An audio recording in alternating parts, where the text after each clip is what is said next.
बहनिया जिंदाबाद जिंदाबाद भौजी कमाई जिंदाबाद जिंदाबाद। कहे का हो ई भौजी कैसन जयकारा लगावत आवत है हो। का भल बतावा। ई कैसन भौजी के माई जिंदाबाद। अरे भौजी कमाई जिंदाबाद न रही तो इतना अच्छी अच्छी भौजाई कैसे पैदा करी है। अच्छा हाँ ई कुल कैसन झंडा उंडा लगा के टहरत जाते हो।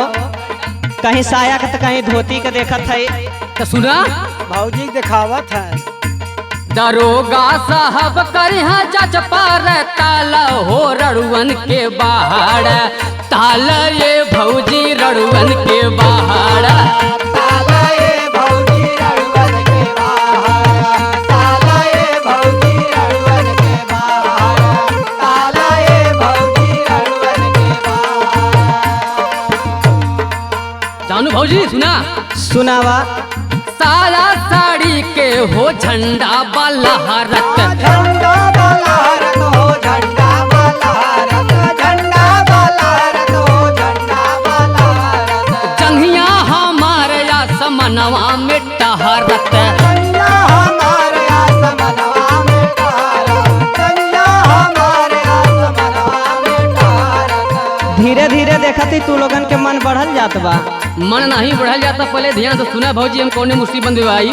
अच्छा साया साड़ी के हो झंडा बलहरत जंगिया हमारे या समनवा में टहरत गरवा में माला ब्लाउज बलाल हो रड़ुअन के बाहर ताल ये भौजी रड़ुअन के बाहर।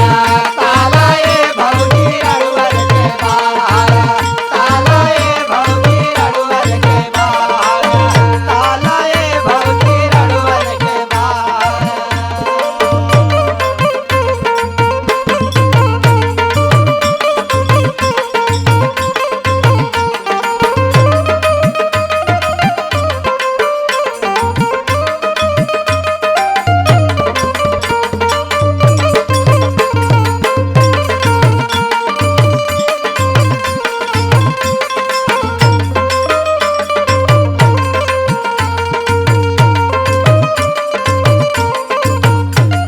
और सुना भौजी सुनावा। हड़ताल लगा कि है सड़किया आज हम जाम करब। सुना अच्छा तू जाम कह के का करवा हो। जाम कह के जवन चीज कहब उ देबू। का चाहत है तू सब। सुना सुनावा। हमरा के चाही भौजी एकठे लुगाई हमरा के चाही भौजी एक टेलू गाई, हमरा के चाही भौजी एक टेलू गाई। अकेले न बीते सुना भौजाई अकेले न बीते सुना भौजाई, अकेले न बीते सुना भौजाई। ई हमनन पे का जुर्म ढावत है हो। अरे तो जे सुना हमसे छोट छोट भाईन के शादी हो गया हम वैसे रड़ुआ पड़ा है।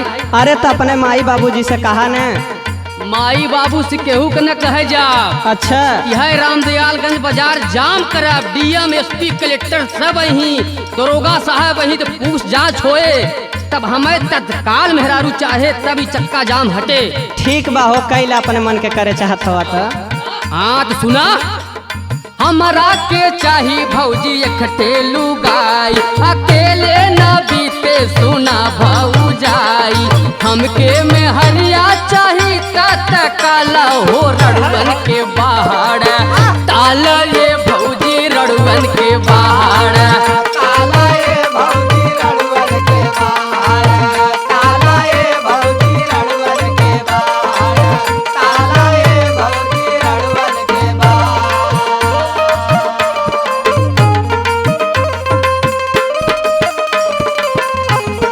अरे दिया सुभाष भैया, क्या बात बा?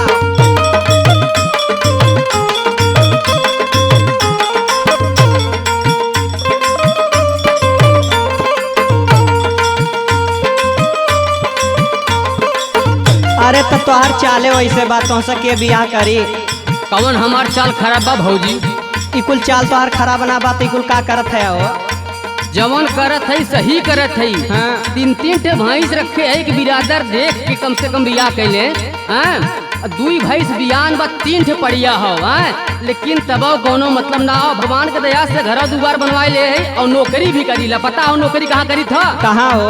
BCF म्यूजिक कंपनी में नौकरी करीला। अच्छा, लेकिन क्यों बिरादर झाकत नहीं बा सुना। तब पिंटू भैया से कह देले होता देखतन कहूँ लड़की को है बिना अरे पिंटुआ सरवस कहे बियाह कराई दे ले गे ठीका पे दारू पियाए सो पिवाए आज तलक झाकेस नहीं कौने मनाई के नाम ले थे राजू।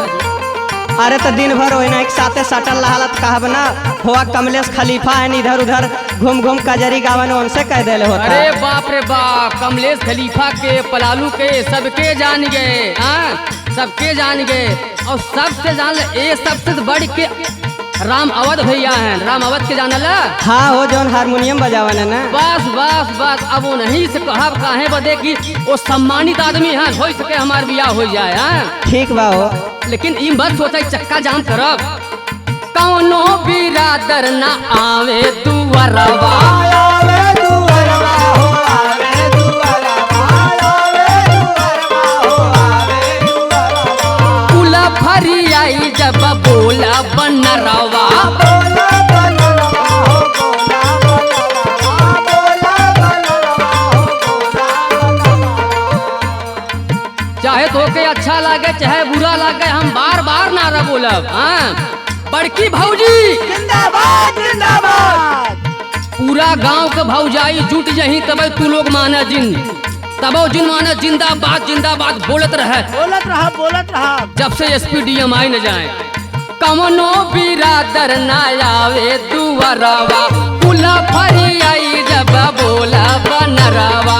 गुड्डू लारी के हो बिगड़ल बहाला हो रड़ुअन के बाहर ताल